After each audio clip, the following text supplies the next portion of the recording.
সম্মানিত উপস্থিতি, কেমন আছেন আপনারা? আলহামদুলিল্লাহ আলা কুল্লি হাল ওয়া ফি কুল্লি মাকান।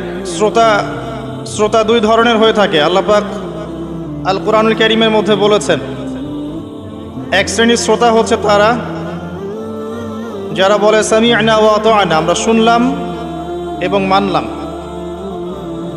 আর এক শ্রেণীর শ্রোতা হচ্ছে তারা যারা বলে সামি'না ওয়া আসাইনা, আমরা শুনলাম কিন্তু মানব না।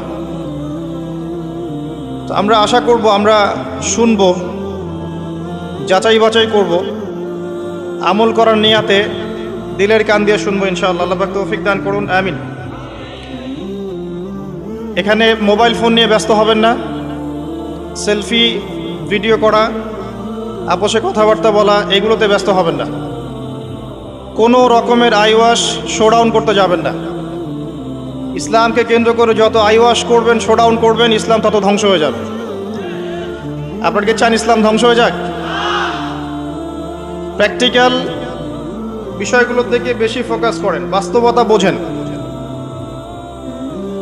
বুদ্ধিবৃত্তিকভাবে আমরা আজকে ইসলামের শত্রুদের কাছে পরাজিত। প্রথম পরাজয় হচ্ছে বুদ্ধিবৃত্তিক। আজকের দিনে বাংলাদেশের মাটিতে যদি কেউ মুসলিম থেকে খ্রিস্টান হয়ে থাকে, আপনি কি খবর পেয়েছেন? তারা কি ফেসবুকে এসে লাইভ করেছে, পিকচার তুলে দেখিয়েছে যে আজকে আমি একজনকে খ্রিস্টান বানালাম, আজকে একজনকে কাদিয়ানি বানালাম? দেখিয়েছে? দেখায় নাই। কিন্তু আমরা পান থেকে চুন খসলেই সবাইকে দেখানোর জন্য বেশি ব্যস্ত হয়ে যায়, আর এগুলোতেই আমাদের বিপদ ডেকে নিয়ে আসে। এত বেশি আবেগ ভালো না। ভালোবাসা ভালো জিনিস, অতিরিক্ত আবেগ ভালো না। আল্লাহ পাক আমাদেরকে বাস্তবতা বোঝার তৌফিক দান করুন। বাস্তবতা আমি আপনাকে দেখাচ্ছি। বাস্তবতা হচ্ছে এই যে বাংলাদেশের 90% মুসলিম, দেখবেন তার মধ্যে 90% 5 ওয়াক্ত নামাজ পড়ে না। এটা হচ্ছে আপনার বাস্তবতা। বাংলাদেশের যে কোনো মাহফিলে যাবেন, একটাই স্লোগান আমি শুনেছি, আল কোরআনের আলো ঘরে ঘরে জালো। সুন্দর কথা, কিন্তু আপনি খেয়াল করে দেখবেন ম্যাক্সিমাম পরিবারেই কোরআনের আলো জ্বালার মতো কোনো মানুষ নাই। আপনি জরিপ করে দেখবেন যে 90% মুসলিমের মধ্যে কতজন মানুষ বিশুদ্ধ করে কোরআন তেলাওয়াত করতে পারে। আপনি দেখবেন 80%ও পারে না। কিন্তু এই কোরআনের জন্য জীবন দিতে চায়, সেই বইটা সে অর্থসহ পড়তে পারে না। বাস্তবতা এক জিনিস, আর যা দেখছেন এগুলো আরেক জিনিস। এগুলোর মধ্যে কোনো মিল নাই। এগুলো বাস্তবতা। যারা নামাজ পড়ে 5 ওয়াক্ত, তাদের মধ্যে কতজন জামাতের সাথে নামাজ পড়ে সেটাও একটা বিষয়। এখানে গিয়ে পার্সেন্টেজ আরও কমে যাবে। যারা নামাজি ব্যক্তি, তাদের মধ্যে কতজন রিজিক হালাল, এটা আরেকটা বিষয়। ঘরে ঘরে ঘুরে দেখবেন যে বেশিরভাগ মানুষের রিজিক হারাম, বেশিরভাগই। আমরাও কীরকম করে, এই যে ধরেন আপনি একটা মাদ্রাসা শিক্ষকতা করছেন, মাদ্রাসার একটা দায়িত্ব আছে আপনার। আপনি ধরে নিয়েছেন যে এই রিজিকটা আপনার হালাল, কিন্তু মাদ্রাসার দায়িত্ব পালন করতে গিয়ে যদি আপনি দায়িত্ব অবহেলা করেন, আপনার রিজিকটা হারাম। আপনি একজন মসজিদের ইমাম, মনে করছেন আল্লাহ আমাকে খুব পবিত্র রিজিক দিয়েছেন, মাশাআল্লাহ। আপনি যদি আপনার দায়িত্ব অবহেলা করেন, এই রিজিকটাও হারাম। আর নর্মালি তো আমরা সবাই সুদ খাচ্ছি, ঘুষ খাচ্ছি, দুর্নীতি করছি, মানুষের সম্পদ আত্মসাৎ করছি। এগুলো তো আমাদের সহজাত প্রবৃত্তি হয়ে গেছে। কোনো কোনো ক্ষেত্রে দেখা যায় উপর থেকে একটা হাতি আসে, উপর থেকে একটা হাতি আসতে আস্তে আস্তে আস্তে একটা মাছি হয়ে যায়। মাঝখানে হাতির ডালপালা, হাত পা টেনে হিঁচড়ে খাওয়া শেষ। এই সমস্ত রিজিক হারাম, ম্যাক্সিমাম রিজিক হারাম আমাদের। বাস্তবতা অনেক কঠিন। বাস্তবতায় গিয়ে দেখেন যে কতজন মানুষ যাকাত আদায় করে। নামাজি ব্যক্তিদের মধ্যে যারা ইসলাম বোঝে, তাদের মধ্যে কতজন যাকাত দেয়। এটা আরেকটা মহামারী চলছে, যাকাত না দেওয়ার মহামারী। শুধু যদি যাকাতটা দিতেন ঠিক মতো, নিসাব পরিমাণ সম্পদ হয়ে গেছে, মালের যাকাত দিচ্ছেন, বাংলাদেশকে বহির্বিশ্বের কাছ থেকে ঋণ নিতে হতো না। একটা মানুষও না খেয়ে মারা যেত না। জাকাত আমরা দেই না, এখানে অমুসলিমদের কোনো ভূমিকা নাই, আমরাই জাকাত দেই না। বাংলাদেশে এমনও ব্যক্তি আছে যাদের জাকাত কালেক্ট করলে একজনের জাকাত থেকে 100টা পরিবার চলবে, কিন্তু এটা কালেক্ট করার কোনো সিস্টেম নাই এবং সেই ইচ্ছাকৃতভাবে দিচ্ছে না, আমরাই দিচ্ছি না। আপনি সমাজে ঘুরে দেখবেন কতগুলো পরিবার আছে যেগুলোর মধ্যে পর্দার বিধান কায়েম আছে। বাস্তবতা খুব কঠিন। আর যা দেখছেন আইওয়াশ, শোডাউন, এগুলো দিয়ে ইসলামের বিজয় কখনো হবে না। যত বেশি আইওয়াশ করবেন, শোডাউন করবেন, বাড়াবাড়ি করবেন, তত ইসলামের নূর, বরকত, আল্লাহর রহমত, নুসরা সব উঠে যাবে। আর ইসলামিক ব্যক্তিত্বদেরকে নিয়ে তো মোটেই করা উচিত নয়, কারণ রিয়া বা অহংকার বলে একটা কথা আছে, যার কলবের মধ্যে যাররা পরিমাণ অহংকার থাকবে এই ব্যক্তি জান্নাতে যাবে না। অহংকার মুক্ত থাকতে চায় আলেম ওলামা শ্রেণীর মানুষ, কিন্তু তাদেরকে নিয়ে মানুষের অতিরিক্ত বাড়াবাড়ির কারণে মনের মধ্যে অনেক সময় রিয়া, অহংকার চলে আসতে পারে। এর ফলে সেই ব্যক্তিও জাহান্নামের খোরাক হচ্ছে, বলে নাউজুবিল্লাহ। সূক্ষ্মতা আমি আপনাকে বোঝাচ্ছি। রাসূলুল্লাহ সাল্লাল্লাহু আলাইহি ওয়াসাল্লাম বলেছেন, অন্ধকার রাতে কালো পাথরের উপরে কালো পিঁপড়া হেঁটে গেলে যেমন টের পাওয়া যায় না, আমি আবার বলছি, অন্ধকার রাতে কালো পাথরের উপরে কালো পিঁপড়া হেঁটে গেলে যেমন দেখা যায় না, এভাবেই মনের মধ্যে অহংকার, রিয়া চলে আসতে পারে। যদি আসে, আমার জন্য জান্নাত হারাম, নাউজুবিল্লাহ। তো এই যে আমাদের একটা সংস্কৃতি তৈরি হয়েছে, সিস্টেমটা ঠিক করেন ভাই, কথা বলতে কমফোর্ট ফিল করছি না। আমার মনে হয় অডিয়েন্সও ভালো করে কথা শুনতে পারছে না। সাউন্ড একটু কমায় দেন, পারলে কমায় দেন। এই যে প্রতিধ্বনি হচ্ছে, ইকো কমায় দেন, বেস কমায় ফ্ল্যাট করে দেন। আর অডিয়েন্সরা আল্লাহর রাস্তায় কথা বলবেন না, আমরা কর্তৃপক্ষের সাথে কথা বলছি, তারা ঠিক করবেন ইনশাআল্লাহ। তো প্রিয় ভাইরা, আল্লাহর ওয়াস্তে আইওয়াশ করবেন না, শোডাউন করতে যাবেন না। দ্বীন ইসলামের বেসিক জিনিসগুলো নিয়ে কাজ করেন। আমি আপনাকে বেসিক জিনিস বোঝাচ্ছি। বেসিক হচ্ছে 5 ওয়াক্ত নামাজ। আমাদের মধ্যে কতজন মানুষ দৈনিক 5 ওয়াক্ত সালাত আদায় করি, এটা বুঝতে হবে। বেসিক হচ্ছে আপনার যাকাত প্রদান করা। ইসলামের বেসিক হচ্ছে আপনার পরিবারে পর্দা থাকবে। ইসলামের বেসিক আপনার পরিবারে তালিম হবে। প্রত্যেক পরিবার থেকে একটা করে মানুষ অন্তত পক্ষে কোরআনওয়ালা হবে, আলেম হবে বা হাফেজ হবে, এটা আমাদের দাবি ছিল। এগুলো বেসিক, যে মুসলিমরা হালাল খাবে, হারামে সম্পৃক্ত হবে না, সাধ্যমতো আল্লাহর দ্বীনের দাওয়াত দিবে মানুষকে। এগুলো বেসিক। এই বেসিকগুলো ঠিক আছে কিনা খেয়াল করে দেখেন।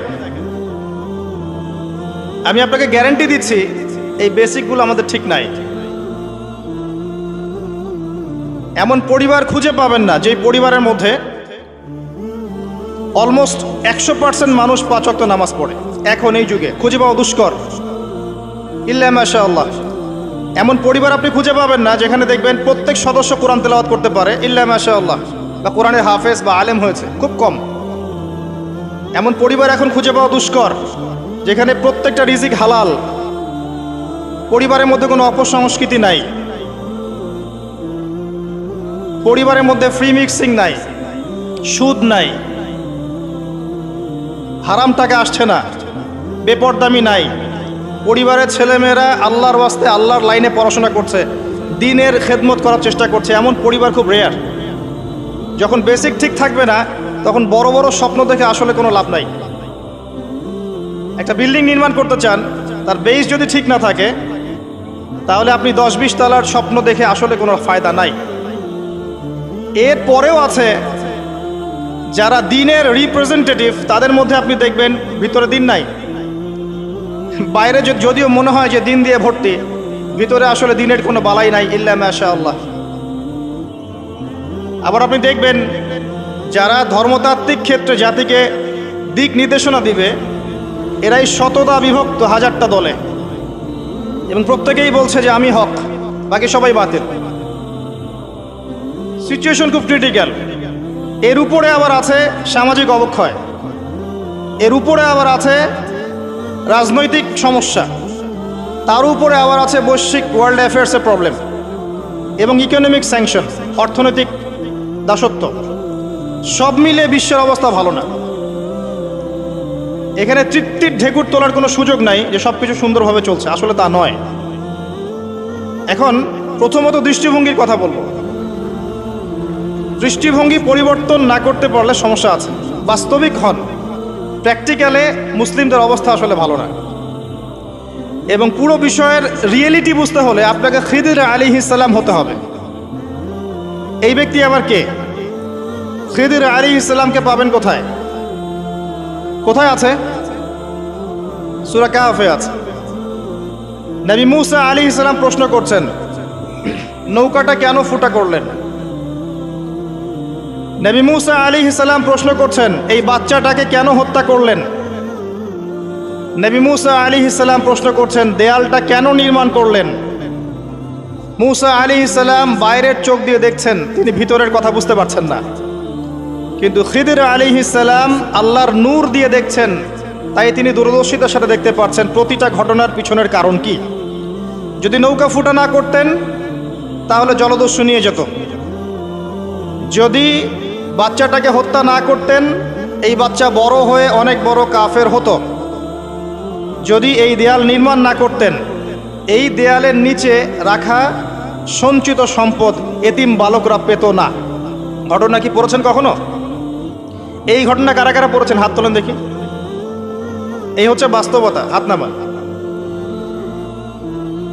এই ঘটনাটা একটা আপনাকে এপিস্টিমোলজি দিবে। এপিস্টিমোলজি মানে হচ্ছে জ্ঞানতাত্ত্বিক দর্শন। এটা একটা ফিলোসফিক্যাল থট, জ্ঞানতাত্ত্বিক দর্শন, এপিস্টিমোলজি, জ্ঞান তত্ত্ব। মুসা আলাইহিস সালাম বাইরের চোখ দিয়ে দেখছেন। এখনকার পুরো বিশ্বের এডুকেশনাল ফিলোসফিটা এরকমই, সবাই বাইরের চোখ দিয়ে দেখতে চায়। কিন্তু খিদির আলাইহিস সালাম ভিতরের চোখ দিয়ে দেখতেন। তিনি বুঝতে পেরেছেন কেন নৌকা ফুটা করতে হবে, কেন এই বাচ্চাকে হত্যা করতে হবে, আর কেন দেয়া নির্মাণ করতে হবে। এটা মুসা আলাইহিস সালাম বুঝতে পারেন নাই। অতএব এই বিশ্বে যদি আপনি প্রতিটা বিষয়ের সমাধান চান, সলিউশন ফাইন্ড আউট করতে চান, রিয়েলিটি বুঝতে চান, তাহলে আপনাকে এক চোখ দিয়ে দেখলে হবে না।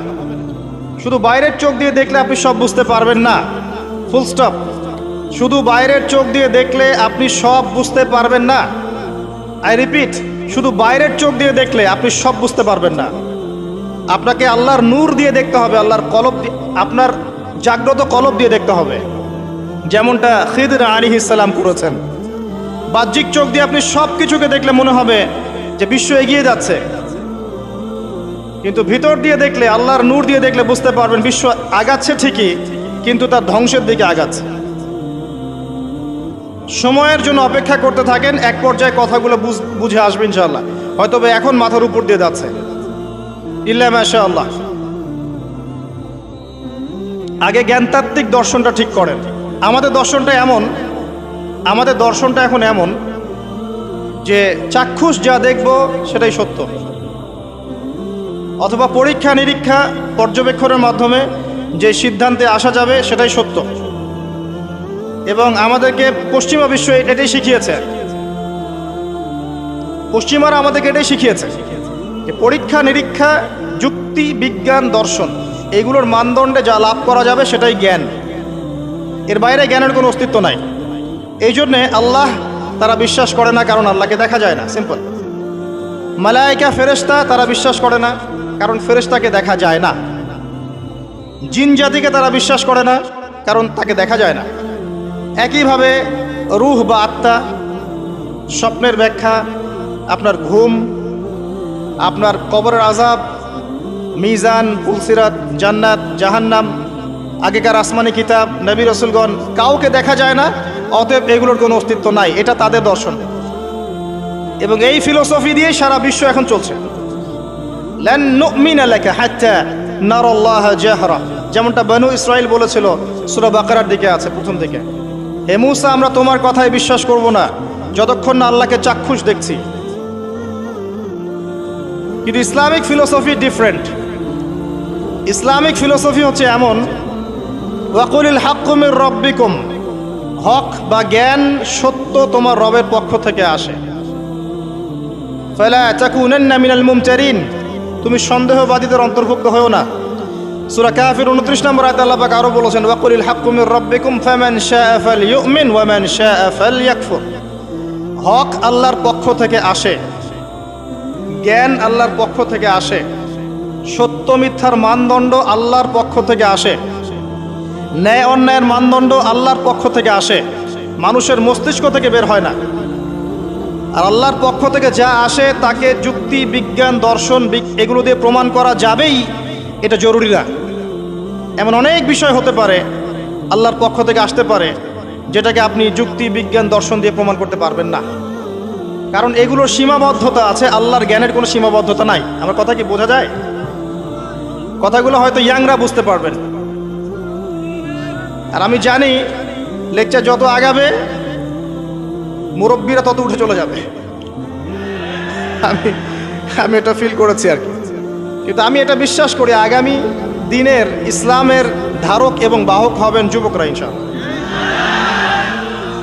এবং যুবতীরাও, এবং আমাদের পরবর্তী জেনারেশন যারা আমাদের ছেলে বা মেয়েরা আসছে তারা, আমাদেরকে দ্বারা যদি খেদমত না হয়, কাজ না হয়, এবং আমরা যদি দায়িত্ব পালন করতে না পারি, আল্লাহ পাকের একটা সুন্নাহ আছে, সেটা হলো সূরা মুহাম্মাদের শেষের দিকে আছে, ইয়াস্তাবদিল কওমান গায়রাকুম, আল্লাহ পাক অন্য কওমকে তোমাদের জায়গায় নিয়ে আসবেন, তোমাদেরকে সরিয়ে দিবেন। আমার মতো অপদার্থ দিয়ে যদি কাজ না হয়, আল্লাহ পাক আমাদেরকে সরিয়ে দিবেন, দিয়ে অন্য বড় বড় স্কলার তৈরি করবেন ইনশাআল্লাহ।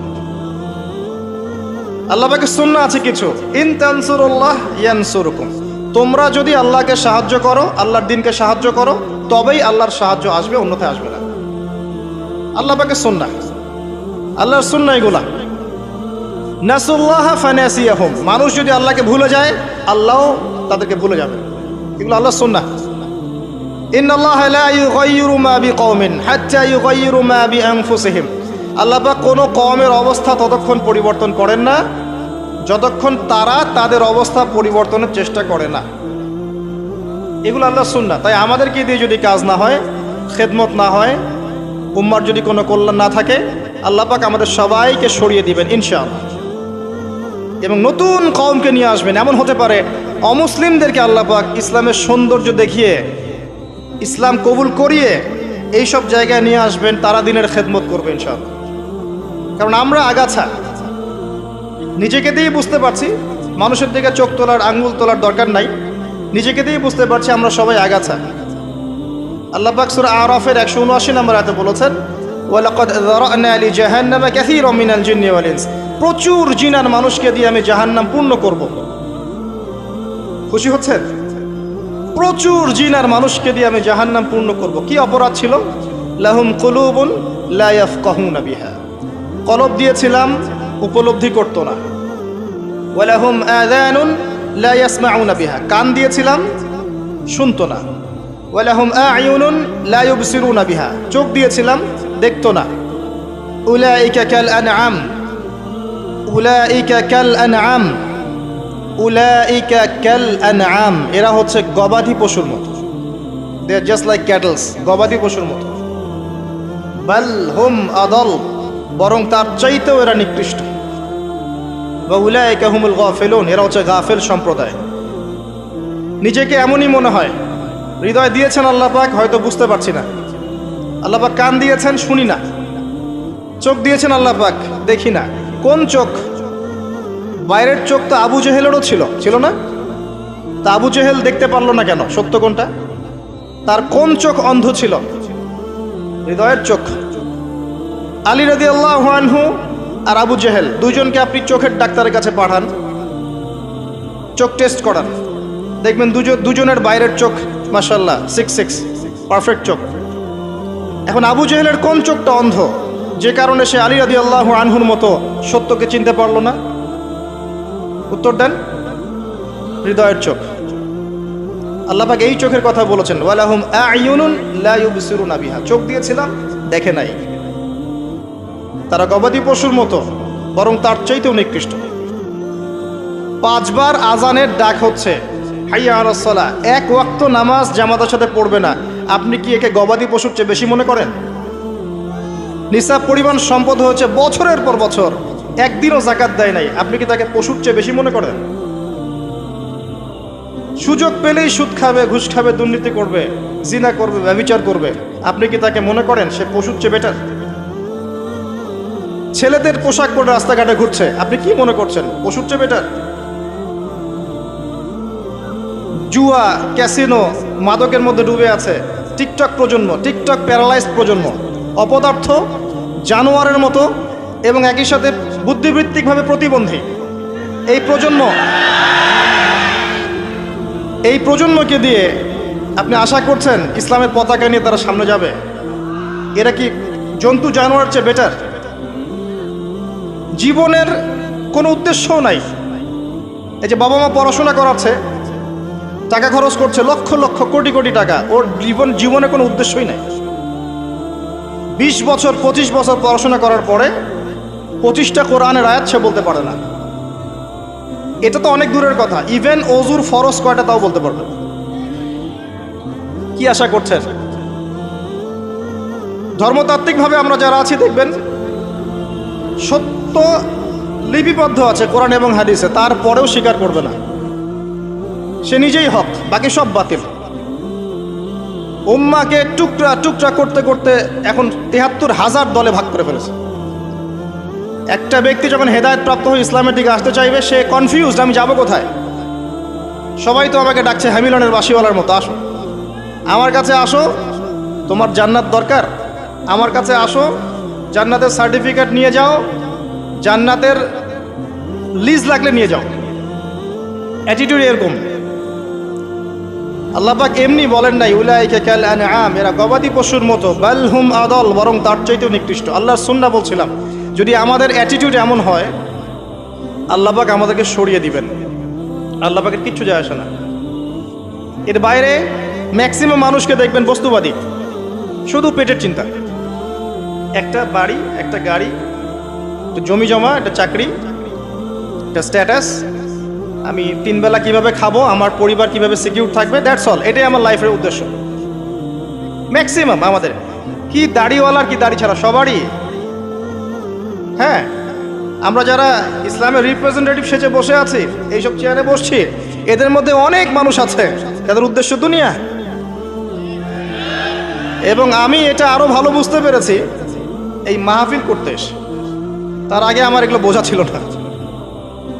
এরপরে বুঝতে পেরেছি যে মানুষ আসলে দুনিয়ার নেশা এত সহজে ছাড়তে পারে না। কাদের হাতে আপনি ইসলামের বিজয় যাচ্ছেন? আল্লাহু আলাম। আমাদের দ্বারা যদি না হয়, আল্লাহ পাক সরিয়ে দিবেন। কেমন করে সরাবেন? হয়তো করোনা দিয়ে সরাবেন, তো মহামারী দিয়ে সরাবেন, আরও বড় কোনো ভাইরাস দিয়ে সরাতে পারেন, পারমাণবিক যুদ্ধ দিয়ে সরাতে পারেন। আল্লাহ পাক সরিয়ে দিবেন। আল্লাহ পাকের কোনো প্রয়োজন নাই গবাদি পশু। আমি বলি আপনাকে যে এখানে যে আল্লাহ পাক বলেছেন বেশিরভাগ মানুষকে জাহান্নামের জন্য সৃষ্টি করেছি, তাদের সংখ্যাটা আল্লাহ পাক বলেছেন সূরা সহিহ বুখারীর মধ্যে 4 বার। আল্লাহ পাক বলছেন আদম আলাইহিস সালামকে ডাকা হবে কিয়ামতের মাঠে, তাকে বলা হবে তোমার সন্তানদের মধ্য থেকে জাহান্নামীদেরকে আলাদা করে দাও। আদম আলাইহিস সালাম বলবেন কতজন হে আল্লাহ? আল্লাহ রাব্বুল আলামিন তাকে জানাবেন প্রত্যেক হাজারে, listen to me very carefully, প্রত্যেক হাজারে 999 জনকে জাহান্নামের জন্য আলাদা করে দাও। নাউযুবিল্লাহ। এটা রাসূল সাল্লাল্লাহু আলাইহি ওয়াসাল্লামের সেই হাদিসের সাথেও মিলে যায় যে আমার উম্মাহ 73 দলে ভাগ হয়ে যাবে, যার মধ্যে একটা মাত্র দল জান্নাতে যাবে। মা আনা আলাইহি ওয়া আসহাবি, আমি যার উপরে আছি, আমার সাহাবীরা যার উপরে আছে। আর যারা দলে দলে বিভক্ত হয়েছে তারা সবাই এই হাদিসটা দিয়েই বিভক্ত হয়েছে। কি বুঝলেন? জান্নাতের লিজ লাগলে নিয়ে যাও, আমার কাছে জান্নাতের ডিলারশিপ আছে, ভাবখানে এরকম। কোনো কোনো ক্ষেত্রে আমরা আবার মানুষকে সহি করতে করতে করতে সহি ভুল পথেও নিয়ে গেছে। এখানেও সমস্যা আছে, চতুর্দিক থেকে সমস্যা। আপনার ধর্মতাত্ত্বিক দৃষ্টিভঙ্গি দেখেন, পরিবারকে দেখেন, সমাজকে দেখেন, বিশ্বকে দেখেন, প্রতিটা সেক্টরে আপনি দেখবেন অর্থনীতি, ফিতনাময় পরিবেশে আপনি বাস করছেন। এখানে বসে যদি তৃপ্তির ঢেকুর তোলেন যে আমার সব ঠিক আছে, ইনশাআল্লাহ আমি মরলেই জান্নাতের সার্টিফিকেট পেয়ে যাব, আমি বিনয়ের সাথে বলবো যে এটা ভুল হচ্ছে, এই চিন্তাটা ভুল হচ্ছে। কিছু প্র্যাকটিক্যাল কাজ আগে করা দরকার ছিল, আমাদের দরকার। তার মধ্যে প্রথমটা হচ্ছে জ্ঞান অর্জন করা। মুসলিম যুবকদের এখন প্রথম কাজ জ্ঞান অর্জন করা। বড় বড় চিন্তা পরে, আগে জ্ঞান অর্জন করেন। ইকরা বিসমি রাব্বিকাল্লাযী খালাক, এই আয়াতের উপর আমল করেন। কি জ্ঞান অর্জন করবেন? যারা মাদ্রাসা লাইনে পড়ছেন পড়তে থাকেন, যারা জেনারেল লাইনে পড়ছেন পড়তে থাকেন। উভয় দিকের যে দ্বিমের মেরুকরণ আছে, এটাকে আপনাকে হারমোনিয়াসলি কানেক্ট করতে হবে। যেমন কিছু সাবজেক্ট আপনাকে পড়তে হবে, আপনি মাদ্রাসা লাইনেই পড়েন আর জেনারেল লাইনেই পড়েন। প্রথম সাবজেক্ট হচ্ছে আল কোরআন, এর উপরে কোনো জ্ঞান নাই। আল কোরআন, আল কোরআনের মধ্যে আবার কিছু কাজ আছে। আল কোরআনের প্রথমত তেলাওয়াত শিখতে হবে এবং নিয়মিত তেলাওয়াত করতে হবে। আপনি যদি আল কোরআনে নিয়মিত তেলাওয়াত করেন, আপনাকে কেউ বাধা দিবে? আমরা অনেক সময় আঙ্গুল তুলে রাখি উপরের দিকে, কিন্তু যে কাজগুলো আমরা করতে পারি সেগুলোই করি না। আপনি কোরআন চর্চা করেন, কেউ বাধা দিবে? প্রথম সাবজেক্ট আপনার কোরআন, এর তিলাওয়াত। এরপরে হচ্ছে অ্যারাবিক ল্যাঙ্গুয়েজ।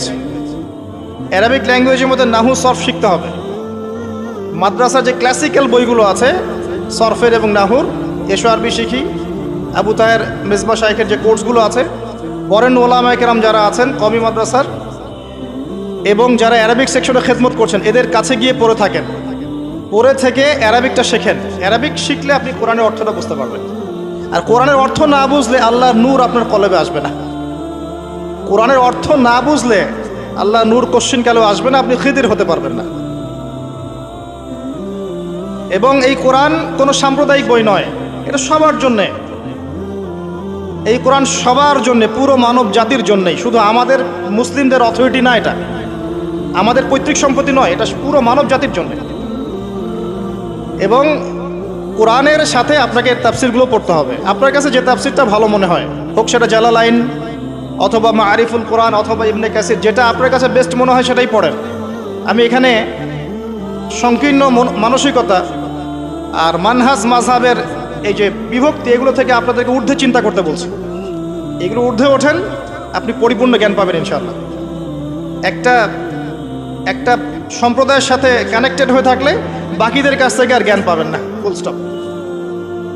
আপনি একটা সম্প্রদায়ভুক্ত হয়ে গেলে আপনি বাকিদের থেকে আর জ্ঞান পাবেন না। আপনার কাছে মনে হবে এটাই চূড়ান্ত হক, এর বাইরে কোনো হক নাই।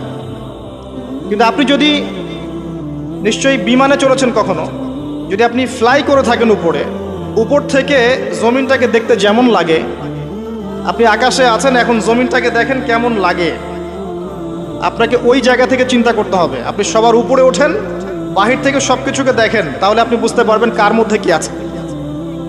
কোন একটা ঢুকে গেলে আর বুঝতে পারবেন না এখানে কি সমস্যা আছে। আপনার চোখের সামনে পর্দা পড়ে যাবে।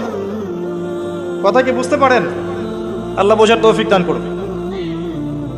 কোরআন শেখেন, তাফসীর পড়েন। আপনি ফিকহি বিষয় উদার হয়ে যান। এখানে কোনো সংকীর্ণতার অবকাশ নাই। ইসলামের বৈচিত্র্য ইসলামের সৌন্দর্য। ইসলামের এই বৈচিত্র্যটাই ইসলামের সৌন্দর্য। কেউ যদি বলে যে এই দল এটাই চূড়ান্ত হক, এর বাইরে হকের কোনো মানদণ্ড নাই, সে ডাহা মিথ্যা কথা বলছে। ফিকহি বিষয়ে সাহাবায়ে কেরাম উদার ছিলেন। যাদের কাছে যতটুকু দলিল পৌঁছেছে অতটুকুর আলোকে তারা তাদের দল বানিয়ে নিয়েছে। কিন্তু এর মাঝখানেও একটা উম্মাতান ওয়াসাতা আছে, মধ্যম পন্থায় চিন্তা আপনাকে করতে হবে। সংকীর্ণ মানসিকতা থেকে বের হতে হবে। ওই আব্বাসীয় খেলাফতের সময় যখন মঙ্গোলিয়ানরা আক্রমণ করেছিল বাগদাদকে, এই জায়গাটা ভালো করে বোঝেন। যখন মঙ্গোলিয়ানরা আক্রমণ করেছে বাগদাদকে, তখনও কিছু মানুষ বসে বসে ঝগড়া করছিল, বাহাস করছিল যে কাকড়া খাওয়া হালাল না হারাম। আমার কথা বুঝতে পারেন? কাকড়া খাওয়া হালাল না হারাম এটা নিয়ে বাহাস করছিল। অলরেডি মঙ্গোলিয়ানরা হামলা করে দিয়েছে। পুরো বৈশ্বিক প্রেক্ষাপটে আমরা এখন সেটাই করছি। পুরো বিশ্বের প্রেক্ষাপটে মুসলিমদের যে অবস্থা, এখন আমরা অভ্যন্তরীণভাবে এটাই করছি। কে হাত কোথায় বাঁধবেন, কে কোথায় পায়ে পা লাগাবেন কি লাগাবেন না, আস্তে আমিন বলবেন না জোরে বলবেন, তারাবির নামাজ সামনে তার একটা বাস আসবে, 20 পড়বেন না 8 পড়বেন, ঈদের নামাজ কত তাকবীরে পড়বেন ইত্যাদি। যে মাসআলাগুলোকে নিয়ে সাহাবায়ে কেরামের যুগ থেকে শুরু করে ইখতিলাফ চলে আসছে, এগুলো নিয়ে আমরা কিয়ামত পর্যন্ত ইখতিলাফ করতেই থাকবো, বলেন ঠিক তাই না? এটাই করছি আমরা। এবং সারা বিশ্বের প্রেক্ষাপটে আমাদেরকে আজকে চতুর্দিক থেকে গলার মধ্যে রশি পেঁচিয়ে টান দেয়া হয়ে গেছে, খালি ফাঁসির কাজটা ঝোলা বাকি এখন আমাদের। উদাহরণটা এভাবে দিতে পারি আমি, যারা বোঝার তারা বুঝবেন ইনশাআল্লাহ। সমুদ্রের ধারে দাঁড়িয়েছেন কখনো? অনেকে দাঁড়িয়েছেন, ওখানে কিছু চোরাবালি থাকে, আছে চোরাবালি আছে। এই চোরাবালিতে কেউ যদি ডুবে যায়, দেখা যায় যে আস্তে আস্তে তার হাঁটু, তারপরে তার কোমর, তারপর বুক আস্তে আস্তে ডুবতে থাকে। আমাদের অবস্থাটা এখন এমন হয়েছে যে প্রথমে আমাদের উম্মাহ, এই দেহটা একটা চোরাবালিতে পড়েছিল, পরে তার প্রথমত টাকনু পর্যন্ত ডুবেছে, সে হাত পা ছোড়াছড়ি করছে, আমাকে বাঁচাও, আমাকে উঠাও। চারপাশে উম্মার অনুসারী মানুষরা ছিলেন, তারা বলছে নড়াচড়া করবেন না, নড়াচড়া করবেন না, নড়াচড়া করলে আরো ডুবে যাবেন, ওইভাবে থাকেন। উম্মাহ বেচারা এভাবেই ছিল। তারপর আস্তে আস্তে আস্তে আস্তে তার হাঁটু পর্যন্ত ডুবে গেল। সে অস্থির হয়ে ছটফট করছে, আমাকে বের করো, আমাকে বের করো, আমি ডুবে যাচ্ছি। আশপাশের মানুষ বলছে রিল্যাক্স, নড়াচড়া করবেন না, নড়াচড়া করলে আপনি ডুবে যাবেন। এভাবে আস্তে আস্তে কোমর, আস্তে আস্তে বুক, এখন গলা পর্যন্ত ডুবে গেছে। এখনো উম্মাহ চিৎকার করছে, আমাকে বের করো, আমাকে বের করো, আমি ডুবে যাচ্ছি। আশপাশের মুসলিমরা বলছে নড়াচড়া করতে যায় না, নড়াচড়া করতে যায় না, ওইটাও ডুবে যাবে। কে টেনে তুলবে একে এখন? যারা আশপাশে আছে এই দুরবস্থায় এবং এই দায়িত্ব পালন করে নাই, আল্লাহ পাক অচিরে তাদেরকে সরিয়ে দিবেন ইনশাআল্লাহ, কোনো সন্দেহ নাই। নতুন কোনো কওম আসবে ইনশাআল্লাহ, নতুন কোনো প্রজন্ম আসবে ইনশাআল্লাহ, যারা এই উম্মাহটাকে আবার তুলবে ইনশাআল্লাহ। এবং আমরা জানি, আমরা আখিরুজ্জামান স্টাডি করে দেখেছি যে বিশ্বের সামনে এমন সময় আসবে যখন ঈসা ইবনে মারিয়ামকে আল্লাহ পাক নামাবেন, এবং এই বিষয়ে কোনো সন্দেহ নাই। আর নেটো যদি চেষ্টা করে তাকে থামাতে পারবে না। আচ্ছা, কথা বুঝতে পারেন নাই? পৃথিবীর কোনো শক্তি তাকে আটকাতে পারবে না। আল্লাহ পাক এটা বলে দিয়েছেন, সিরিয়ার দামেস্কের সাদা মিনারের উপরে 2 জন ফেরেশতার কাঁধে ভর করে ঈসা ইবনে মারিয়ামকে আল্লাহ পাক পাঠাবে। হাদিসে এভাবে এসেছে, তার চুলগুলো ছিল ব্রাউন কালার এবং অনেক কাঁধ পর্যন্ত লম্বা। চুলগুলো দিয়ে টপ টপ করে পানি পড়তে থাকবে, দেখে মনে হবে মুক্তা ঝরে পড়ছে। এত স্পেসিফিকলি কোন কিতাবে বলা থাকতে পারে, কোন রিলিজনের মধ্যে থাকতে পারে ইসলাম ছাড়া? ইসলামই তো সেই রিলিজন যেখানে আপনি হায়েস নিফাসের মাসআলা পাবেন, পররাষ্ট্রনীতিও পাবেন। অন্য কোথাও আছে? ঈসা ইবনে মারিয়ামের চুল দিয়ে টপ টপ করে পানি পড়তে থাকবে, এটা পর্যন্ত বলা আছে। এবং আল্লাহ পাক বলেছেন, তার রাসূলের মাধ্যমে জানিয়েছেন সাল্লাল্লাহু আলাইহি ওয়াসাল্লাম, যে ঈসা ইবনে মারিয়াম প্যালেস্টাইনের বাবেলুদ নামক জায়গায় মাসিহুদ দাজ্জালকে হত্যা করবে ইনশাআল্লাহ। এবং এখান থেকে, ওই জেরুজালেম থেকে তিনি পুরো বিশ্বে ইসলামী খেলাফা বাস্তবায়ন করবেন। এটা কত বছর পর? এটা ননসেন্স প্রশ্ন। এটা কত বছর পর? এই প্রশ্নটা হচ্ছে এমন প্রশ্ন যে আদম আলাইহিস সালাম আর হাওয়া আলাইহিস সালাম যে গাছের ফল খেয়েছিলেন, ওই গাছের নাম কি? এই প্রশ্ন যেমন ভিত্তিহীন, ননসেন্স প্রশ্ন, এরকমই ননসেন্স প্রশ্ন হচ্ছে কত বছর পর এটা হবে। এটা দিয়ে আপনার কি দরকার? কত বছর পর হবে, এ দিয়ে আপনি কি করবেন, আমি কি করব? আর আমরা তো অপদার্থ, আগাছা, আমাদের সাথে এগুলো সাথে কি? আমাদের তো বেসিকই ঠিক নাই। ঈসা ইবনে মারিয়াম এর হাতে আল্লাহ রাব্বুল আলামিন 40 বছর পৃথিবীর খেলাফা রাখবেন ইনশাআল্লাহ তাআলা। তখনকার যে প্রজন্মটা থাকবে, এই প্রজন্ম ইনশাআল্লাহ ওই চোরাবালিতে ডুবে যাওয়া উম্মাহকে টেনে বের করবে ইনশাআল্লাহু আযজা ওয়া জাল। এখন সময়ের অপেক্ষা করে বসে থাকার জন্য আপনাকে পাঠানো হয়নি, আমাকে পাঠানো হয়নি। আল্লাহ পাক কিছু দায়িত্ব দিয়েছেন। প্রথমটা বলছিলাম, আপনাকে জ্ঞান অর্জন করতে হবে, এবং জ্ঞান অর্জনের প্রথম ধাপ হচ্ছে আল কোরআন। যে সেক্টরেই পড়াশোনা করেন, তারপরে আপনি আসবেন আরবি ভাষা সাহিত্যে, এরপরে আসবেন তাফসিরে, অনুবাদে, এরপরে হাদিসের কিতাবগুলো পড়বেন। এবং লাভ দিয়ে কঠিন হাদিস পড়তে যাবেন না, রিকোয়েস্ট। আগে লাফ দিয়ে খপ করে সহিহ বুখারী ধরতে যাবেন না, আপনি বিভ্রান্ত হয়ে যাবেন। আই রিপিট, লাফ দিয়ে খপ করে সহিহ বুখারী ধরতে যাবেন না, আপনি বিভ্রান্ত হয়ে যাবেন। বলতে পারেন যে বেদাতি কথা বলছি কিনা,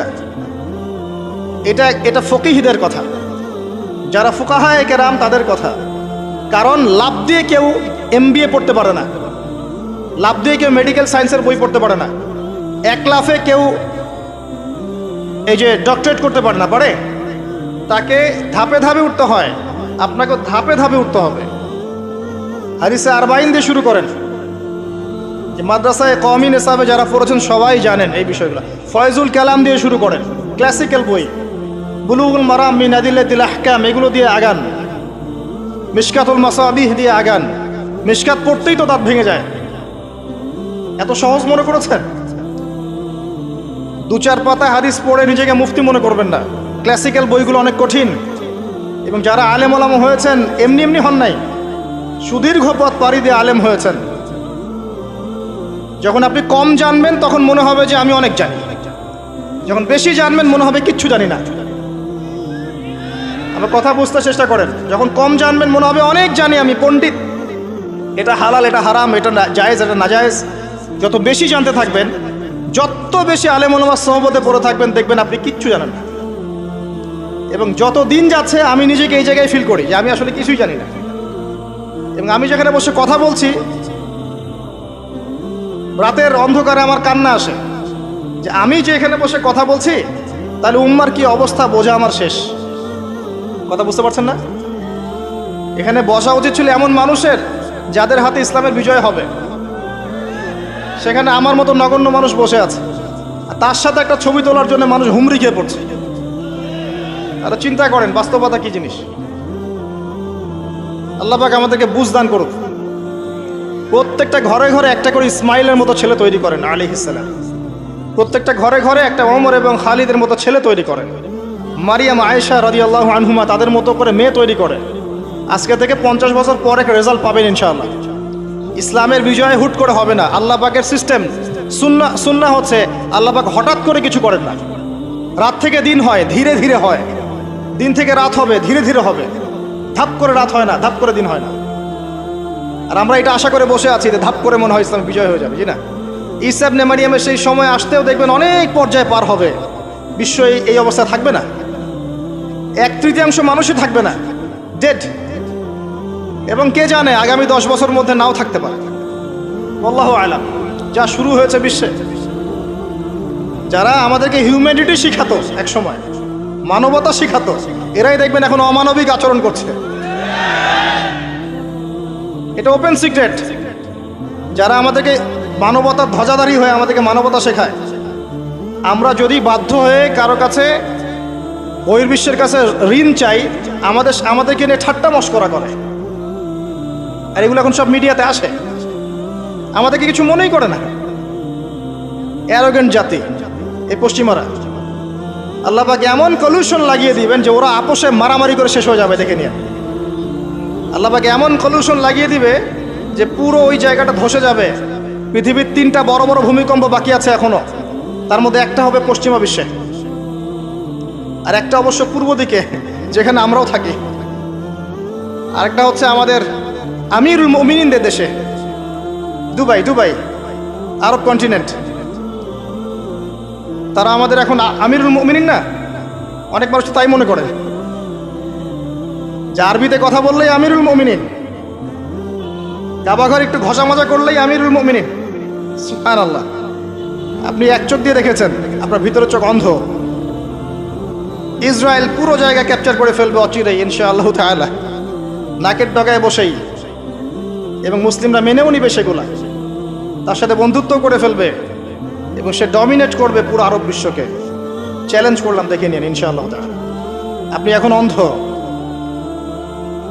ইমামুল মাহদি যখন আসবে তখন দেখবেন তার উপরেই চাপ সৃষ্টি করা হবে। ইমামুল মাহদিকে নিঃসন্দেহে সন্ত্রাসী বলা হবে যদি ওই সময় মিডিয়াগুলো থাকে, এবং মুসলিমরাই এগুলো ঢোল পিটাবে, দেখে নিয়েন। এক শ্রেণীর মুসলিম বের হয়ে যাবে তখনও, যখন বলবে যে ইমামুল মাহদি খারেজি, এটাও বলবে। অপেক্ষা করতে থাকেন, জ্ঞান অর্জন করেন প্রিয় ভাই। হাদিসের কিতাবের কথা বলছিলাম, আগে বড় জায়গায় যায়েন না, মিশকাত শেষ করেন, আস্তে আস্তে ইবনে মাজায় যান, তিরমিজিতে যান, আবু দাউদ পড়েন, নাসাই পড়েন, পরে যান বুখারী মুসলিমে। তখন গিয়ে ইনশাআল্লাহ আপনি বুঝতে পারবেন। আর এই পড়াশোনা করবেন কোথায়? একা একা? বাজার থেকে যাব, পাবলিকেশন থেকে বই কিনবো, আরবি এবারত জবরজেট পেশ দিয়ে আছে, পড়বো, বাংলা অনুবাদ করবো, মুফতি হয়ে যাবো, তাই নাকি? শুকরান। কে বলেছেন কথাটা? শুকরান। ওস্তাদ লাগবে, ওস্তাদ, ওস্তাদ লাগবে, ওস্তাদ। আর ওস্তাদ খুঁজতে গিয়ে সাম্প্রদায়িক হয় না যে আমি এই মাযহাব ফলো করি, এই মাযহাবের বাইরে কোনো ওস্তাদ নিব না, আমি এই দল করি, এই দলের বাইরে কোনো ওস্তাদ নিব না। তখন কি হবে? আপনি দলীয় সাম্প্রদায়িকতায় চলে যাবেন। আপনিও তখন মুকাল্লিদ হবেন। মানুষকে মুকাল্লিদ বলছেন, আপনি নিজেও তো মুকাল্লিদ। একজন আলেম বই লিখেছেন, ধরেন আমার হাতে একটা বই আছে, নামাজ শিক্ষার বই, কথার কথা। তো এখন এই বইটার মধ্যে তিনি কিছু দলিল দিয়েছেন, রেফারেন্স দিয়েছেন, নামাজকে সাবিত করেছেন, আপনি এখন সেটা ফলো করছেন। হাদিসের নাম্বারগুলো দেওয়া আছে, আপনি ফলো করছেন। ফলো করে বলছেন আমি গায়রে মুকাল্লিদ, তোমরা সবাই মুকাল্লিদ। এই যে বইটা তিনি লিখলেন, আপনি তো লেখককে ফলো করছেন, লেখক যা লিখেছেন তাই ফলো করছেন। অবশ্যই আপনিও তার মাযহাব মেনেছেন, তার মতকে মানেন নাই? মেনেছেন। নাকি আপনি প্রত্যেকটা হাদিসকে যাচাই বাছাই করে দেখেছেন কোনটা সহিহ কোনটা যঈফ? দেখেছেন? তাহলে আপনি তার মত মেনেছেন, আর মত তো মানতেই হচ্ছে। এই মতটুকু না মানলে তো আমি দিন বুঝতেই পারবো না। পারবো? আমরা কি সবাই স্কলার, মুস্তাহিদ? আমরা কি সবাই ইস্তেহাদ করার যোগ্যতা রাখি? তাহলে নিঃসন্দেহে এমন মানুষের কাছে যেতেই হবে যিনি ইস্তেহাদ করার যোগ্যতা রাখেন। তিনি যখন গবেষণা করে একটা ফতোয়া দিবেন, আমি সেই ফতোয়াটাকে সর্বোচ্চ আমার সাধ্যমতো মেলানোর চেষ্টা করতে পারি এবং অন্যান্য আলেমদের কাছে শরণাপন্ন হতে পারি যে আপনারা এটার ব্যাপারে কি মত দিচ্ছেন। কিন্তু আমাকে তো সাধারণ মানুষ হিসেবে মধ্যে সূরা লিখে দিলেন, বাসায় যাও পড়ে নিও। সাহাবীদেরকে এমনভাবে শিখিয়েছেন? সাহাবায়ে কেরাম কোরআন সুন্নাহ তার সোহবতে এসে শিখেছেন, তাকে দেখে শিখেছেন। কেমন করে তিনি কথা বলেন, কেমন করে ওঠেন, কেমন করে বসেন, কেমন করে চিন্তা করেন, কিভাবে তিনি ঘোর সাওয়ার হন, বাসায় কি করেন, নামাজ কেমন করে পড়েন, প্রতিটা বিষয় তিনি তারা দেখে দেখে দেখে দেখে আয়ত্ত করেছেন। আব্দুল্লাহ ইবনে মাসউদ রাদিয়াল্লাহু আনহু সম্পর্কে বলা হয় যে তিনি এমনভাবে নবী সাল্লাল্লাহু আলাইহি ওয়াসাল্লামকে দেখেছেন, কপি করার চেষ্টা করেছেন, যে তিনি উঠতেন তার মতো করে, বসতেন তার মতো করে, কথা বলতেন তার মতো করে। সুবহানাল্লাহ। সোহবতেই আপনাকে নূর দিবে ইনশাআল্লাহ। এবং যখন আল্লাহর নূর প্রাপ্ত মানুষের কাছে গিয়ে আপনি থাকবেন, তখন আপনি বুঝতে পারবেন যে আপনার ভিতরে কোথায় ত্রুটি আছে। আপনার ভিতরে ত্রুটি কোথায় আছে এটা আপনি ধরতে পারবেন না, মানুষ ধরিয়ে দিতে হবে। এবং আল্লাহওয়ালা মানুষরা যদি ধরিয়ে দেয় এবং আপনি সংশোধন করে নেন, তখন আপনি সঠিক পথ পাবেন ইনশাআল্লাহ তাআলা। সোহবত, এই সোহবত আপনাকে তাজকিয়া দিবে। তাজকিয়া মানে কি? আত্মশুদ্ধি। তাজকিয়া মানে আত্মশুদ্ধি, এবং আত্মশুদ্ধি হচ্ছে এখনকার সবচেয়ে বড় বিষয়। আত্মশুদ্ধি নাই, বড় বড় লেকচার দিয়ে লাভ নাই। আত্মশুদ্ধি কখন আসবে? যখন কলবে নূর আসবে। কলবে নূর কখন আসবে? যখন আপনি বেশি বেশি কোরআন তেলাওয়াত করবেন, 1 নাম্বার। 2 নাম্বার, যখন আপনি বেশি বেশি মৌতের ফিকির করবেন। 3 নাম্বার, বেশি বেশি কবরের চিন্তা করবেন, পরকালের চিন্তা করবেন। 4 নাম্বার, বেশি বেশি আপনি আল্লাহর জিকির করবেন। 5 নাম্বার, বেশি বেশি আল্লাহর কাছে দোয়া করবেন। কম খাবেন, কম ঘুমাবেন, কম স্ত্রী সহবাস করবেন, কম মানুষের সাথে মিশবেন, কম কথা বলবেন। নূর আসবে ইনশাআল্লাহ। যত বেশি খাবেন, যত বেশি ঘুমাবেন, বেশি বেশি যৌন সম্পর্ক করবেন, হালাল হলেও বেশি বেশি করবেন, বেশি বেশি খাবেন, বেশি বেশি কথা বলবেন, আর বেশি বেশি মানুষের সাথে আড্ডা পিটায় বেড়াবেন, কলবের নূর নষ্ট হয়ে যাবে। এগুলো হালালের মধ্যে। আর হারাম যদি হয়, মদ পান করেন, জেনা করেন, ব্লু ফিল্মস দেখেন, পর্নোগ্রাফি দেখেন, মেয়েদের সাথে ডেটিং করেন, ফ্রি মিক্সিং করেন, হাবিজাবি, তাহলে তো নূরের কোনো প্রশ্নই নাই, নূরের সাথে আপনার কোনো সম্পর্কই নাই তখন। এগুলোর পরেও আরও বিষয় আছে। এগুলোর পরের বিষয় হচ্ছে কলব থেকে কয়েকটা বিষয় দূর করতে হবে। আবার 1 নাম্বার, দুনিয়ার প্রেম। দুনিয়ার প্রেম দূর করতে হবে। দুনিয়াতে থাকতে হবে মুসাফিরের মতো। সকালে আছেন, সন্ধ্যার গ্যারেন্টি নাই, সন্ধ্যায় আছেন, সকালের গ্যারেন্টি নাই। দুনিয়াতে মুসাফিরের মতো। দুনিয়ার প্রেম দূর করতে হবে। 2 নাম্বার, মনের মধ্যে হিংসা রাখা যাবে না। কি রাখা যাবে না? যেটা রাখা আমাদের এখন ফরজ। এই হিংসা রাখা এখন মুসলিমদের ফরজ হয়ে গেছে। হিংসা না করলে পেটের ভাতটুকু হজম হয় না। কারো রাইজিং দেখলেই, একটু রাইজিং দেখলেই হিংসা। হিংসা রাখা যাবে না। 3 নাম্বার, আত্ম অহংকার রাখা যাবে না, ইগো রাখা যাবে না, লৌকিকতা রাখা যাবে না, রিয়া প্রদর্শন করা যাবে না, এবং ওই যে গীবত, তোহমত, অপবাদে যে অপসংস্কৃতি আছে এইগুলো থেকে দূরে থাকতে হবে। ইনশাআল্লাহ তাআলা আল্লাহর নূর আপনার কলবে আসবে ইনশাআল্লাহ। তখন ইনশাআল্লাহ তাআলা আপনি খিজির হবেন আলাইহিস সালাম, যে কিনা অনেক দূর পর্যন্ত দেখতে পারে, যা মূসা আলাইহিস সালাম পর্যন্ত পারেন নাই। সুবহানাল্লাহ। আসেন, এই খিজির আলাইহিস সালামকেই আল্লাহ পাক বলেছেন শেষ জামানার সবচেয়ে জ্ঞানী মানুষ। মানে জামানা না, পুরো ইউনিভার্সের সবচেয়ে জ্ঞানী মানুষ। মূসা আলাইহিস সালাম বলেছিলেন আমার চেয়ে জ্ঞানী কেউ নেই, আল্লাহ পাক বলেছেন খিজির আছে। শেষ জামানার সূরা আল কাহফ এর মধ্যে তার কথা আছে।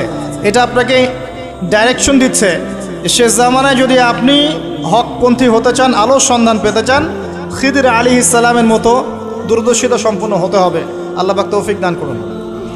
হাদিসের বইগুলো পড়েন, ওস্তাদের কাছে গিয়ে শেখেন। এরপরে সোহবত, সোহবত আপনাকে আত্মশুদ্ধি দিবে। আত্মশুদ্ধির কিছু পথ ও পদ্ধতি বলে দিলাম। এখানে আমি একটা হাদিস বলবো, এই হাদিসটা খুব ভালো করে শোনেন। আল্লাহ রাব্বুল আলামিন বলেছেন হাদিসে কুদসি যে আল্লাহ পাক যেগুলো ফরজ করেছেন, ওয়াজিব করেছেন, এগুলো যখন একজন বান্দা নিয়মিত করতে থাকে এবং এর সাথেও নফল কাজ করতে থাকে, আল্লাহ পাক সেই বান্দাকে ভালোবেসে ফেলেন। আল্লাহ পাক যখন কোনো বান্দাকে ভালোবাসেন, তাকে ডেকে নিয়ে আসেন, তাকে ডেকে নিয়ে বলেন, সরি, এই যে আপনি ওঠাউঠি করছেন, আমার কনসেন্ট্রেশন নষ্ট হচ্ছে। যখন আল্লাহ পাক কাউকে ভালোবাসেন, তখন জিবরাইল আলাইহিস সালামকে ডেকে নিয়ে আসেন। ডেকে নিয়ে এসে বলেন যে পৃথিবীতে অমুকের পুত্র অমুক, তাকে আমি ভালোবাসি, হে জিবরাইল তুমিও তাকে ভালোবাসো।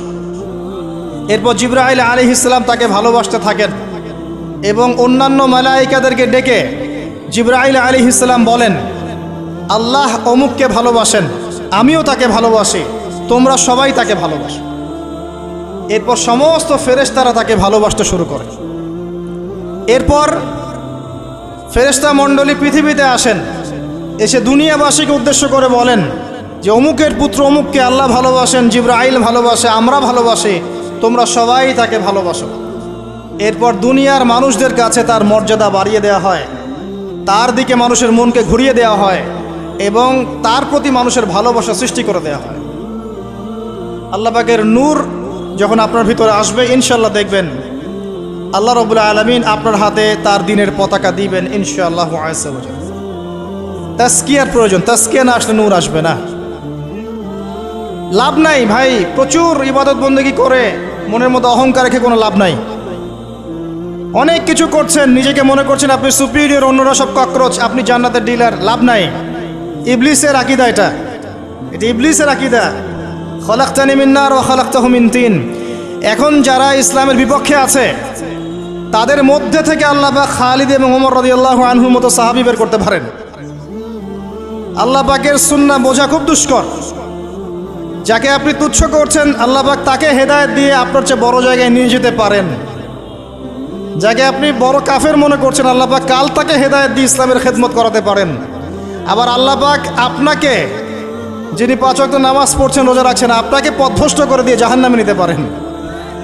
অতএব আত্ম অহংকারের কোনো সুযোগ নাই, তাজকিয়া দরকার। কদ আফলাহা মান যাক্কাহা ওয়া কদ খাবা মান দাসাহা। কদ আফলাহা মান তাযাক্কা ওয়া যাকারা ইসমা রাব্বিহি ফাসাল্লা বাল তু'থিরুনাল হায়াতাদ দুনিয়া ওয়াল আখিরাতু খায়রু ওয়া আবকা। তাজকিয়ার পরে কি করবেন? চেষ্টা করেন হালাল রিজিক অন্বেষণ করার। আল্লাহর ওয়াস্তে সুদ খায়েন না, আল্লাহর ওয়াস্তে ঘুষে যায় না, আল্লাহর ওয়াস্তে, আল্লাহর দোহাই দিয়ে বলছি দুর্নীতি করেন না, আল্লাহর ওয়াস্তে মানুষের সম্পদ আত্মসাৎ করেন না, আল্লাহকে ভয় করেন, আল্লাহর ওয়াস্তে করেন, আল্লাহর ওয়াস্তে ছেড়ে দেন। হাত জোর করে রিকোয়েস্ট করছি, সুদ খায়েন না। নিজের মায়ের সাথে জেনার মতো অপরাধ, নিজের মায়ের সাথে জেনার মতো অপরাধ, এটা আমার কথা নয়, এটা মুহাম্মদ সাল্লাল্লাহু আলাইহি ওয়াসাল্লামের কথা। যাকে কবরে আপনাকে দেখানো হবে, যিনি আপনার জন্য সুপারিশ করবেন কাল কিয়ামতের মাঠে, যিনি আপনার জন্য হাউজে কাউসারের পানি নিয়ে দাঁড়িয়ে থাকবেন, আপনার উসওয়াতুল হাসানা সেই মুহাম্মদ সাল্লাল্লাহু আলাইহি ওয়াসাল্লামের কথা সুদ খেও না। এর সর্বনিম্ন পাপ নিজের মাকে বিয়ে করা, নিজের মায়ের সাথে জেনা করা। কেউ যদি এই সমাজে নিজের মায়ের সাথে জেনা করে থাকে, কালকে সকালে রাস্তায় বের হয়, আপনি চাইবেন তাকে রজম করে মেরে ফেলতে, চাইবেন না? এই কাজ দিব্যি আমরা করছি। সর্বোচ্চ পাপ সুদের, আল্লাহ এবং তার রাসূলের সাথে যুদ্ধ করা। অনেক দিন আয়াতটা বলেছি, আবারও বলছি, শোনেন কি, কারণ কিছু মানুষের কানে ঢুকতেই চায় না কথা। আল্লাহ পাক বলেছেন, ইয়া আইয়ুহাল্লাযীনা আমানু, হে মুমিনগণ, ইত্তাকুল্লাহ, আল্লাহকে ভয় করো। ওয়াযারু মা বাকিয়া মিনার রিবা, সুদের অবশিষ্ট অংশগুলো ছেড়ে দাও। ইন কুনতুম মুমিনিন, যদি প্রকৃতপক্ষে মুমিন হয়ে থাকো। ওয়া ইল্লাম তাফআলু, যদি তোমরা এই কাজ না করো। শুনেন আল্লাহর কথা, আল্লাহ বলছেন যদি তোমরা এই কাজ না করো, ফাযানু বিহারবিম মিনাল্লাহি ওয়া রাসূলিহি, তাহলে আল্লাহ এবং তার রাসূলের সাথে যুদ্ধের ঘোষণা শুনে রাখো। The path is yours, choose your path, রাস্তা আপনার, আপনি চুজ করেন কোন পথে আপনি যাবেন।